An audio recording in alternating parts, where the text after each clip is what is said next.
Breaking international news this hour. Violence erupting in Bethlehem today between Palestinians and Israeli soldiers. Fires and tear gas on the streets of Bethlehem as Palestinians continue to show their anger and frustration with the U.S. plan to recognize Jerusalem as the Israeli capital and move their embassy. This is a live look right now at the violence there in Bethlehem and armed soldiers there standing by.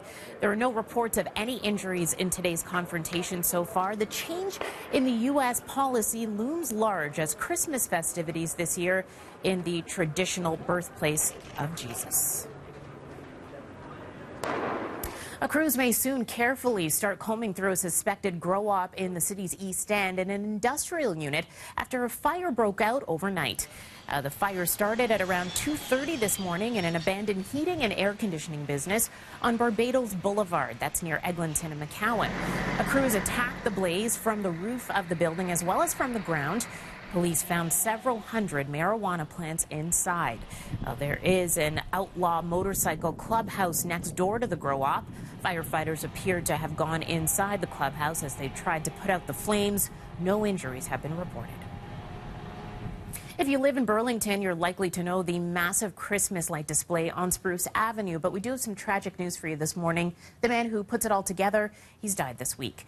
This is a live look at Spruce Avenue, where only a memorial will shine there for Doug Musson. He was killed Monday when he fell off a ladder trying to ensure people who came to see the Christmas lights display kept dry. For years now, the family's display has wowed thousands.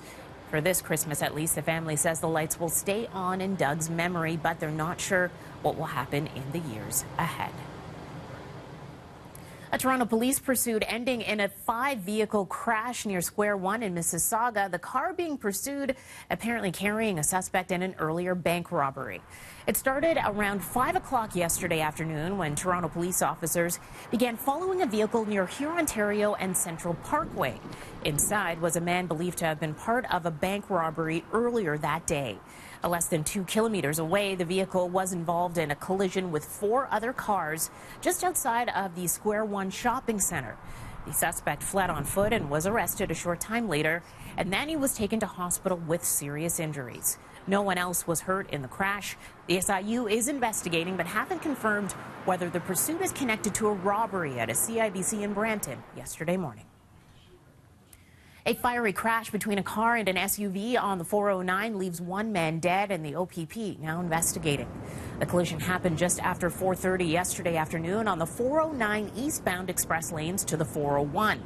One vehicle was engulfed in flames. The body of a man found inside, another man suffering minor injuries. The circumstances leading up to the crash not clear at this point. The highway was closed between Martin Grove and Kipling, but has now reopened. Loblaw and the Weston Company are both guilty of bread price fixing for more than a decade, but there's to be no penalty.